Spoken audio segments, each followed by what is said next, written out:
আমার নাহিদ ভাইকে বলবো 6 মাস সময় পেয়েছেন আপনি, আপনারা সংস্কারের কথা বলছেন।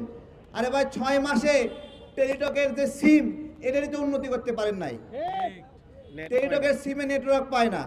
তাহলে আপনি আপনার উপর যে কাজ ছিল সেই কাজ বাদ দিয়ে কোন আজগবি কাজে আপনি ব্যস্ত ছিলেন যে টেলিটকের জন্য আপনি উন্নয়ন করতে পারেন নাই? আপনাকে কেন ইন্টারনেটের বিল বাড়াতে হলো? আমাদের আসিফ মাহমুদ ভাইয়ের উপর একটা দায়িত্ব ছিল, উনি কথা দিয়েছিলেন রানা প্লাজার ক্ষতিগ্রস্তদের জন্য উনি কিছু করবেন। 108 কোটি টাকা শেখ হাসিনা চুরি করেছিল প্রধানমন্ত্রীর দপ্তর থেকে, সেই টাকা উদ্ধার করে রানা প্লাজার ক্ষতিগ্রস্তদের দিবেন। আমাদের আসিফ মাহমুদ ভাই সেই ক্ষতিপূরণ আদায় না করে উল্টো ওই শ্রম মন্ত্রণালয়ের দায়িত্ব ছেড়ে দিয়ে দিলেন।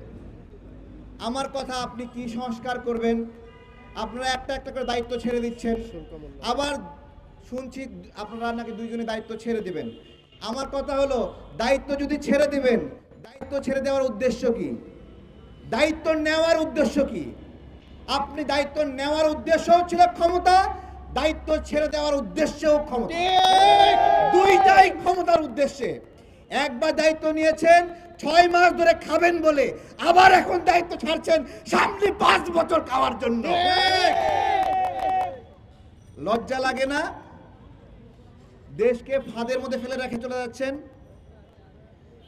দেশকে বিপদের মুখে ফেলে রেখে চলে যাচ্ছেন। ছাড়বেন কেন? ক্ষমতা ছাড়লে নিয়েছেন কেন? আমাদেরকে সেনানিবাসে ডেকেছিল কয়েকজনকে, যারা আমরা এই গণ অভ্যুত্থানে নেতৃত্ব দিয়েছিলাম।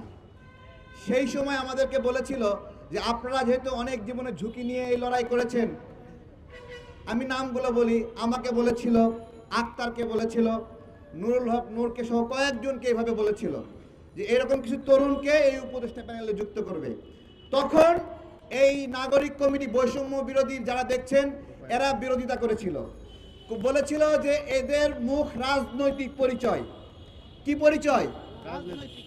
রাজনৈতিক পরিচয়। রাজনৈতিক পরিচয় হওয়ায় এদেরকে উপদেষ্টা প্যানেলে নেওয়া যাবে না। আজকে এরাই বলে এরা নাকি জাতীয় সরকার গঠনের উদ্যোগ নিয়েছিল।